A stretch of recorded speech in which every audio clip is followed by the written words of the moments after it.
Alors, on se retrouve pour un petit podcast qui, j'espère, va vous apprendre beaucoup de choses. N'hésitez pas à liker, partager si vous vous rendez compte que ce podcast peut être intéressant pour un grand nombre de personnes. Et aujourd'hui, le podcast va être sur le Reiki. Ouais. On va se poser la question de pourquoi le Reiki, en fait, n'est pas réellement basé sur la mythologie qu'on apprend aux maîtres et même aux disciples, puisque c'est des maîtres et des disciples, c'est ça, au Reiki. Et comment les preuves de l'histoire montrent que l'histoire, elle n'est pas réellement vraie. Donc, Charles, est-ce que tu peux nous en parler, s'il te plaît? Alors, c'est comme souvent dans l'univers du bien-être et de la religion et des sectes. T'as un personnage qui apparaît et on essaie de créer autour de lui toute une mythologie. Là, c'est beaucoup plus simple. Le problème, c'est vrai que à l'époque où ça a été créé, c'est-à-dire que le Reiki, il date des années 1950, c'est-à-dire à l'époque où les Américains sortaient de la guerre du Vietnam, sortaient de la guerre, de Corée. Il n'y avait pas encore la guerre du Vietnam. C'était particulier. Il y avait un besoin de spiritualité, d'élévation. Les Noirs avaient besoin de liberté. C'était un moment où le pays était vraiment en mouvement. Et c'est le moment aussi où les premiers mouvements, on va dire, baba cool, commençaient à apparaître. Les beatniks, comme les appelaient les vieux. Et au milieu de ces mouvements, beaucoup de gens se tournent vers la culture asiatique. C'est l'époque où le yoga arrive aux États-Unis. C'est l'époque de toutes ces choses-là. Donc une fois qu'on a le contexte, puis il y a le début de la guerre froide aussi. Donc on a peur des Russes. Mais bizarrement, à l'époque, on n'a pas encore peur des Asiatiques. Et du coup, au milieu de ça, se créent plein de mouvements un petit peu. Les premiers gourous apparaissent en Californie. Et au milieu de ça arrive une nana qui est plutôt guérisseuse, plutôt pas mauvaise en plus, et qui... mais c'est comme toujours, voilà. Il s'agit d'une femme, donc elle a besoin d'une sorte de certificat de fonctionnement. Elle s'est soignée, elle fait des massages, elle est douée, on la croiserait aujourd'hui dans la rue d'un village, on dirait c'est une rebouteuse. Et cette japonaise d'origine, mais qui vit à Hawaï et qui vient d'arriver depuis quelques années comment on appelle ça, en Californie, elle s'installe et puis elle crée des soins. Alors le problème, c'est qu'aux États-Unis, c'est comme tout, il faut justifier. Même Bruce Lee, à l'époque, a dû justifier qu'il avait des maîtres et des maîtres et des maîtres dans le karaté pour qu'on lui autorise un petit peu à faire du karaté, sachant que l'Amérique est très raciste à cette époque-là, et qu'en plus, c'est une japonaise, donc on sort d'une guerre contre le Japon.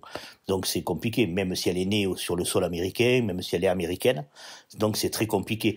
Donc très vite, elle comprend qu'elle a besoin de créer une sorte de mythologie qui lui permet un petit peu de s'effacer derrière l'histoire. Donc, elle va lire des livres et rencontrer des gens qui vont lui parler d'une sorte de gourou des années 1920. Alors, dans l'histoire, on va revenir sur ce gourou des années 20 qui s'appelait Ushui. Donc, elle voit que Ushui fait des soins, guérit des gens, il a une école. Donc, tout ça dans sa tête, ça colle. Donc, elle crée tout ça et elle se dit, tiens, c'est lui qui m'aura formé. Je suis parti au Japon, j'étais malade, il m'a soigné, je suis revenu. C'est parfait, donc voilà. Sauf que, voilà, maintenant, quand on revient sur l'histoire du Shui, il y a 3 problématiques. La première, c'est que l'école qu'il avait créée au départ, le nom signifie l'école de l'esprit. Parce que Shui était un disciple de Blavatsky et pas un disciple de Reiki. La deuxième chose, c'est que c'était un simple fonctionnaire qui avait été en Chine, non pas dans des grottes, mais dans la Mandchourie occupée par les Japonais, donc qui massacraient des Chinois, qui étaient vraiment dans la torture. C'était pas des touristes, les Japonais. Ils l'ont jamais été. Chez eux, ils découvrent leur monde, leur propre pays toute leur vie. À l'étranger, ils y vont rarement parce qu'ils y vont en conquérant en général. Ils y vont jamais pour juste le plaisir. Un peu comme les Allemands. Il y a un côté comme ça où on a toujours l'impression de les voir arriver avec des bottes et des armes. C'est comme ça. Chez nous, c'est les Allemands. Chez eux, c'est les Japonais. Et donc, il est pendant quelques années en Mandchourie en tant que simple fonctionnaire. Il revient au Japon. Il a découvert qu'il était capable de faire des soins avec la position des mains, guérisseur classique. Et donc, sa religion, c'était le taoïsme.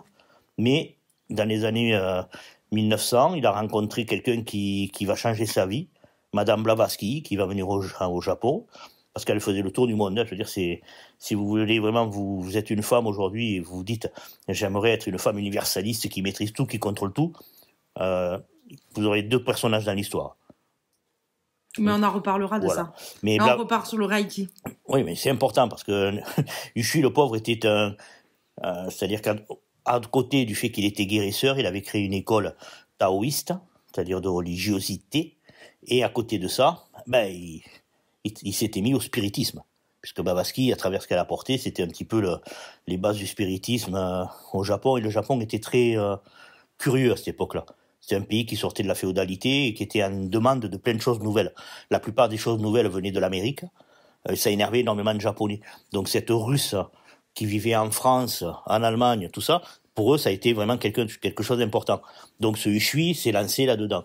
Et d'un seul coup, voilà, Usui apparaît dans la mythologie Reiki, avec une histoire dans des grottes, avec une mythologie, ce qui lui est jamais arrivé.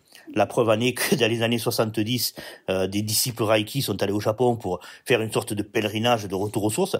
Et quand ils sont arrivés là-bas, personne n'avait entendu parler de la famille Takada. Personne ne savait ce que c'était le Reiki. Ils sont allés dans cette école, ils s'attendaient à avoir des grands maîtres Reiki. C'était juste des moines taoïstes, gentils comme tout, qui entretenaient la mémoire du Shui, qui comprenaient pas trop ce qui est arrivé. Et moi d'ailleurs, le Reiki, la première chose que j'ai trouvé, ça avait été un livre sur le fait qu'un disciple Reiki était parti au Japon, et le gars, son histoire, c'était la déception surmontée par la beauté du geste. C'est-à-dire qu'il avait été déçu que Usui soit pas ce grand maître et cette histoire soit complètement fausse, mais en même temps, comme ce qu'il faisait, ça marchait, il s'est dit, ça m'a apporté une vérité. La vérité, c'est que j'étais certainement un peu guérisseur, le Reiki m'aide à développer davantage peut-être cette qualité-là, mais je m'en fous de savoir si ça a 1000 ans ou 2000 ans, ça marche. Voilà. Donc, j'avais trouvé ça intéressant, c'est pour ça que je me suis mis à suivre. Alors, le fait qu'Usui soit un disciple de Blavatsky, alors que Blavatsky fait partie des personnages historiques qui me passionnent, ça m'a fait sourire. C'est un petit peu comme si c'est les petits voleurs qui te volent un truc et en réalité tu te rends compte qu'ils ont volé quelque chose qui t'appartenait, que tu avais donné à quelqu'un d'autre, quoi. C'est un peu ce côté-là, c'est le côté, mais pourquoi il pique dans cette mythologie quelque chose. C'est juste parce que Takada était pas intelligente et que dès les années 50, l'intelligence n'était pas vraiment quelque chose de super spécialisé. Surtout, les Américains aujourd'hui, c'est toujours pas des lumières, mais dans les années 50, ils n'avaient pas l'éclairage à tous les étages. Donc ses idées étaient bonnes, mais elle n'avait pas pensé à l'époque que les gens iraient enquêter. Le fait est qu'en 82, on a un procès retentissant, c'est-à-dire que l'école d'Usui poursuit au tribunal la famille Takada pour des droits d'auteur, puisqu'apparemment ça vient de chez eux, mais qu'ils n'ont pas touché un copec de personne, ils ont attaqué la famille Takada pour avoir des copecs.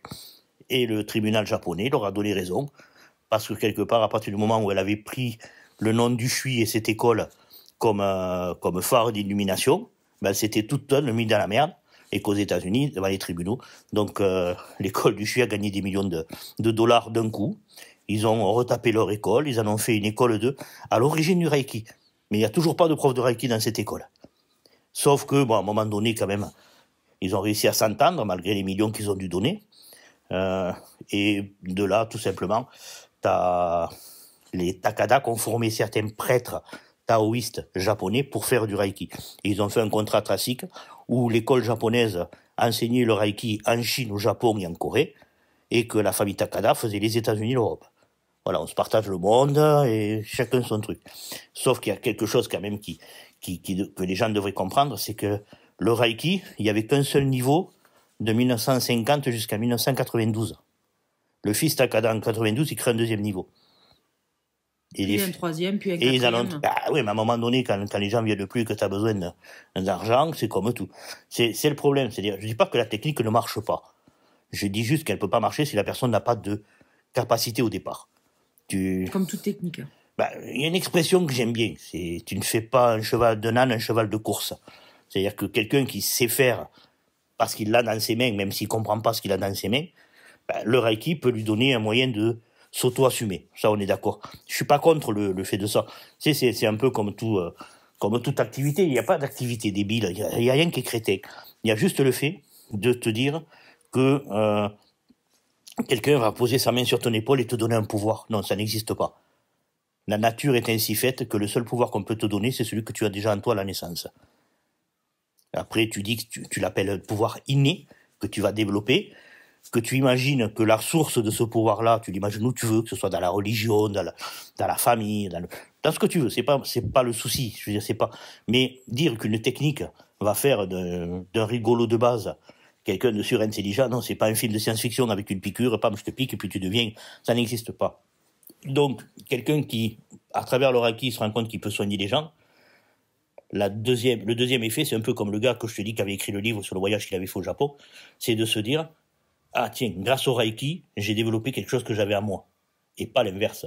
C'est pas le Reiki qui va créer quelque chose en toi, c'est toi qui te développe parce que le Reiki t'a autorisé. C'est un peu ce qu'on disait tout à l'heure par rapport aux femmes, c'est-à-dire ce besoin d'une autorisation ou d'un diplôme pour pouvoir faire les choses. Je veux dire, chez toi, depuis que t'es petit, on t'a jamais demandé un diplôme pour balayer. Ça, c'est les mecs qui savaient qu'il faudrait un diplôme pour balayer, il n'y en a aucun qui le passerait, hein, je te le dis d'avance. Hein. Donc, c'est un peu ça. Et le problème aujourd'hui, il est là, c'est que, après, le Reiki a ses qualités, ses défauts. Là où malheureusement, je trouve qu'il y a des problématiques aujourd'hui, c'est que les Takada, là, pour pouvoir se rajouter du truc, tout ça, ont commencé à rajouter des symboliques. Le problème de la symbolique, c'est qu'il faut toujours se méfier avec quoi on travaille. La symbolique de la foi pure. Alors quand j'appelle la foi pure, il n'y a pas de religion derrière. La foi pure, c'est le fait que tu fais les choses avec ton cœur et avec générosité. Mais dès que tu commences à faire des dessins qui en plus ne veulent rien dire, mais malheureusement, à force de les faire, ils finissent par avoir leur propre énergétique à eux. C'est-à-dire qu'ils rajouteront quelque chose que toi, tu n'avais peut-être pas prévu. C'est un peu comme certains vaccins, quand ils sont mal préparés, ils peuvent faire l'inverse de ce qu'ils ont fait. Dans l'histoire, on a tous entendu parler d'une dose de vaccin avariée ou un truc comme ça qui a tué la personne plutôt que de le soigner. Ça existe. Ben, ces symboles-là, c'est un peu pareil. Je dis pas qu'ils soient mal appliqués. Je dis qu'à partir du moment où on utilise des symboles là où la nature n'en a pas créé, ça devient compliqué. Quelqu'un qui travaille avec de la symbolique parce qu'il la maîtrise, je vais parler par là de la Kabbale, je vais parler par là d'autres activités un petit peu liées à la sorcellerie, aux choses comme ça. C'est la symbolique est importante, mais elle est connue et étudiée depuis très, très, très longtemps. Je veux dire, les symboliques en démonologie, ça remonterait à Salomon. C'est-à-dire, là, on parle de 4000 à 5000 ans. On s'égare comme d'habitude, la mythologie. Non, je m'égare pas. Je dis juste que ces symboles-là, aujourd'hui utilisés en Reiki, qui la plupart sont des mots qui veulent rien faire ici, ils veulent dire quelque chose, mais rien à voir avec du Reiki. Mais, je veux dire, ces symboliques-là, ces dessins-là, honnêtement, je dirais qu'il vaut mieux éviter de s'en servir. C'est tout. Pas parce que ça peut faire du mal, parce qu'il y a une loi naturelle. C'est pour ça que je tournais autour de la démonologie qui est simple. Ça s'appelle la loi des triples. Tu fais quelque chose de mauvais à quelqu'un, tu le recevras en triple. Tu fais quelque chose de bon à quelqu'un, tu le reçois en triple. Vaut mieux faire que du bon à ce moment-là.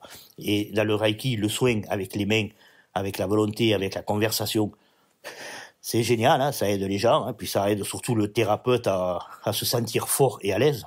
Utiliser des symboles, pour moi, c'est dangereux. Parce que là, on rentre dans un univers plus complexe, qu'on ne maîtrise pas forcément.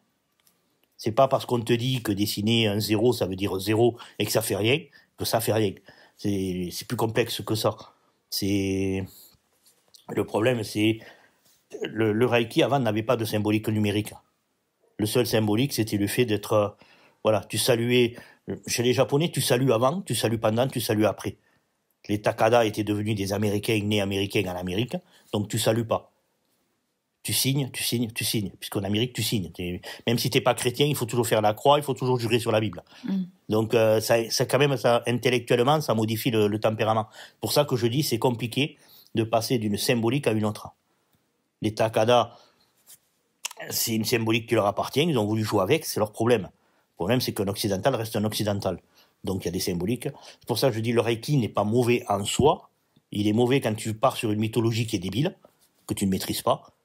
Mais pas que le Reiki, je veux dire toutes les mythologies. À partir du moment où tu t'intéresses à une science particulière, avant de prendre pour argent comptant ce que le professeur va te raconter, il est bon d'avoir un esprit critique.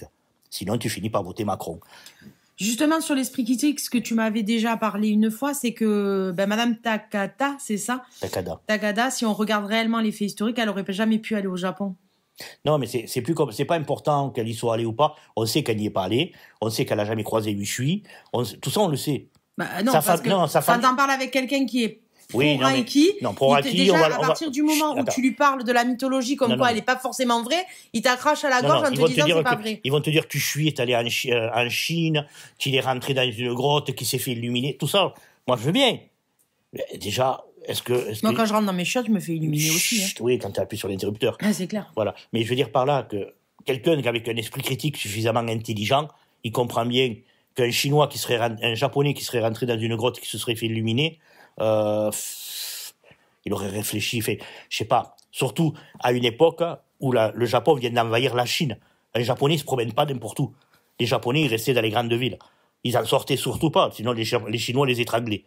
Je veux dire, c'est un peu comme chez nous avec la résistance. Hein. Je veux dire, les Chinois, ils sont pas contentés de dire, oh, des Japonais, c'est génial. Non, les Japonais ont massacré plus de Chinois que les Allemands ont massacré de Juifs. C'est-à-dire, ça a été un massacre. C'est la Mandchourie, t'as 50% de la population. La Corée, aujourd'hui, si on a une grosse merde, c'est parce que le Japon l'a envahi et a martyrisé la population. Donc, en 45, quand les Américains ont lancé les bombes, les Coréens ont appelé au secours rapide. T'as les Russes qui sont arrivés comme des V12 et les Américains par en bas. Je veux dire, c'est d'où l'éclatement d'une guerre et puis ils se sont retrouvés face à face. Mais le fait est que le Ushui, historiquement à l'époque où ça s'est passé, c'est-à-dire les années 20, il n'aurait jamais été dans une grotte en Chine tout seul. Il aurait été avec 50 personnes. Donc il se serait pas évanoui, il n'aurait pas eu une illumination. C'est pas Jésus. En plus, c'est des taoïstes. Les taoïstes, ils ont rien à voir avec la religion. Le problème, c'est qu'on crée des mythes en se servant de nos croyances. C'est-à-dire qu'on imagine le gars qui est illuminé, qui a une grande... Non, ça existe chez les chrétiens, chez les arabes, chez les juifs. Pas dans les pays d'Asie. Pays d'Asie, la seule illumination, c'est s'asseoir au sol, en truc, penser, réfléchir. Voilà, c'est le seul moment où tu peux avoir une illumination. Parce que ton esprit est en méditation et à travers de la méditation, tu peux t'élever. C'est la base de la religiosité asiatique. Contrairement à ce que chez nous, on a l'impression d'imaginer, il a été évanoui, il a été frappé. Non, il a été frappé par rien. Il a jamais été il a été en Chine, en Mandchourie, mais en tant que... pourquoi ? Parce que c'est un peu comme aujourd'hui. Un soldat qui part passer 2 semaines ou 3 semaines ou 2 mois en Afrique ou en Outre-mer, il a des primes. Ushui, à l'époque, il avait 20 ans. Guérisseur, il devait certainement l'être, mais ça s'était pas vraiment développé en lui, comme la plupart des guérisseurs, ça développé à 30-40 ans, en général. Et du coup, il s'est retrouvé en Mandchourie, dans des bureaux. Donc c'est pour ça que je cherche pas à comprendre plus loin. Le fait que ses parents à Tagada étaient japonais, eux étaient vraiment japonais, qu'ils ont été au Japon, qu'ils habitaient au Japon, que Ushui en ait soigné un membre de la famille, jusque-là, je suis d'accord. Je pense d'ailleurs que chez elle, le délire est parti de là. Sa famille parlait d'Ushui comme d'un grand guérisseur qui les avait soignés. Donc du coup, elle, quand il a fallu qu'elle se crée un mythe autour de ce qu'elle faisait, je pense qu'elle est allée chercher Ushui, mais pas par méchanceté, pas par mythe. Le problème après, c'est que cette histoire-là, elle est passée tellement entre les mains, c'est-à-dire que chaque fois que tu as un maître qui crée un maître, l'histoire se développe. Les Tagada, quand ils sont venus en France, les premiers maîtres, ils les ont formés en japonais. Souvent, moi, j'ai entendu parler à Paris, c'était des karatékas, des trucs comme ça qui apprenaient le reiki parce que il faut parler japonais pour comprendre le professeur. Donc après ils ont payé des traducteurs pour donner des soins et expliquer comment ça se passait. Mais les mecs, ils faisaient un peu à la ruine, ça. Ils avaient une salle de classe avec 50-100 personnes et ils leur expliquaient comment ça se passait. La position des mains, ils l'expliquaient vite fait tout ça, mais c'était pas leur truc. Eux, ils étaient là pour vendre une technique. C'est des Américains, c'est pas, je pense que les gens, ils imaginent les choses un peu à l'envers. D'accord, ils s'appellent Tagada, mais ils sont nés aux États-Unis, 3e génération, et là, maintenant, c'est la 4e génération, c'est l'arrière-petite-fille, c'est même pas la petite-fille, c'est l'arrière-petite-fille qui gère l'histoire du Reiki. Le problème, c'est que les gens, je peux être méchant. Ben oui. Donc, le problème, c'est qu'ils ont formé quelques imbéciles. Et un imbécile, ça croit à tout. Et même quand tu lui fais croire une connerie, dans sa tête, il s'en rajoute. On en a croisé 2-3. Je veux dire qu'ils sont allés nous rajouter... Pas que 2-3. Je reste sobre. Le problème, c'est que ces 2-3 étaient des grands formateurs, des gros formateurs. C'est-à-dire qu'ils vivaient que de la formation du Reiki. Ils soignaient personne. Eux, leur seul moyen de gagner de l'argent, c'était de former. Ou de se trouver une rombière sur laquelle squatter un moment, quoi. Voilà, c'est tout. Je suis méchant, mais je suis honnête. Le problème, c'est que beaucoup de femmes qui font du Reiki le font avec conviction. Beaucoup d'hommes qui font du Reiki le font pour deux raisons. La première, c'est profiter un petit peu d'une sorte d'aura magique. Écoute, bien leur face. Et la deuxième, c'est profiter des gens. Et là, je suis pas trop d'accord. Mais la mythologie, elle s'est créée par ces gars-là. C'est-à-dire que c'est eux qui sont allés imaginer que la Tagada malade, elle est allée au Japon. Sauf qu'à l'époque, on serait allé au Japon, c'est au moment où il y avait la guerre en Amérique. Vu qu'elle habitait à Hawaï et vu qu'elle était enfermée dans un camp de concentration, à mon avis, ça m'étonnerait qu'elle y soit allée. Voilà, c'est tout. C'est la seule raison pour laquelle je sais qu'elle n'a pas croisé Ushui. C'est parce que malheureusement pour elle, en 1936, les Japonais étaient regardés de travers. On leur donnait plus de visa de déplacement. Et en 1941, après Pearl Harbor, ils étaient enfermés dans des camps de concentration. Ils sont restés enfermés jusqu'après la guerre.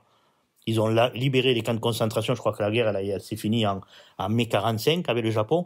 On les a lâchés des camps de concentration au mois de mars 46. D'ailleurs, ça a laissé une grosse fracture dans la population nippone américaine, qui une grosse partie sont repartis, ont réémigré vers le Japon. Et là-bas, ils ont été aussi mal considérés qu'ils l'étaient aux États-Unis. Donc, je veux dire, ça a été particulier. Mais c'est comme tout. Hein, c'est comme les harkis, quand ils sont rentrés en France, se sont retrouvés enfermés au camp de Rivesaltes, alors que les gars, ils s'étaient battus pour l'armée française, c'était des soldats français. Voilà, c'est comme ça. J'aime beaucoup quand tu me fais des ponts entre le Reiki et les Reiki, et les harkis. Ah, Reiki, harkis, tu vois, ça arrive. Mais, non, mais je voudrais pas vexer les harkis. Mais, les Reiki, oui. Ouais, oui, cela, je m'en, enfin, il y a quand même un bon côté, malheureusement. Juste il suffirait qu'il n'y ait pas de mythologie. Qu'ils arrêtent de raconter que l'origine est mystique. Il n'y a pas d'origine mystique. Le Reiki, c'est une japonaise qui a inventé une méthode de soins parce qu'elle était guérisseuse et qu'elle avait besoin d'un décorum. Une japonaise américaine. Oui, non, elle était d'origine japonaise, mais elle était américaine, et même si elle essaie de revendiquer le côté j'ai un nippon en elle. Mais parce qu'aux États-Unis, de toute façon. Non, mais nippon ni beaufait. Nippon ni mauvais. Elle est gentille. Je suis désolée, ça devait sentir. Mais je veux dire par là, le problème, c'est qu'aux États-Unis, c'est un pays communautaire. C'est-à-dire que si tu es noir, presque à la limite, si tu faisais des soins, il faudrait que tu mettes un pagne et que tu sortais des trucs africains, une lance, un bouclier, tu danses autour de la personne. Tu es japonais, on attend de toi le mec avec un bonnet sur la tête, des clochettes, le côté voilà, j'ai un côté voilà. Mais le problème, c'est qu'aux États-Unis, ils vont au bout de leur délire. Sauf que chez nous, on pense que leur délire, c'est parce qu'il vraiment il y a un truc. Non, c'est juste parce qu'ils sont communautaires. Ils font des trucs de leur communauté et qu'ils revendiquent leur communauté dans leur façon de faire les soins. T'es hindou, c'est comme ça que sont nés les Hare Krishna. Je veux dire, c'est des hindous au départ qui vivaient un petit peu à marge avec un point sur le front. Du coup, tous les Américains qui voulaient être Hare Krishna, ils se sont indianisés, ce qui était débile. Mais le fait est là, voilà, c'est comme ça, c'est culturel, c'est le Reiki, c'est pas mauvais, il faut juste écarter le côté mythologique, il faut le prendre avec le sourire. C'est pas mauvais, on en reparlera. Hein. On en reparlera. Je t'ai parlé des symboliques, des symboles qu'ils utilisent. Pas que ça, on en reparlera, mais ça c'est un autre truc. Parce que là sinon on va jamais finir. Non, mais je veux dire qu'après que les gens se perdent un petit peu dans les trucs, ils se perdent dans tout. Dans toutes les méthodes, t'as des gens qui se perdent. D'accord. Je veux dire, t'as des voyants qui se perdent dans la voyance. On en parlera. T'as des soigneurs qui se perdent dans les soins. Je n'arriverai pas à l'arrêter, je vous assure. Non, mais c'est comme ça, la vie est ainsi faite. Merci. Merci. N'hésitez pas à nous demander d'autres sujets, il n'y a pas de souci. Bon, même si j'en ai plein dans la tête et qu'on peut le faire de façon rigolote aussi, on a plein de questions à lui poser. Merci, à bientôt.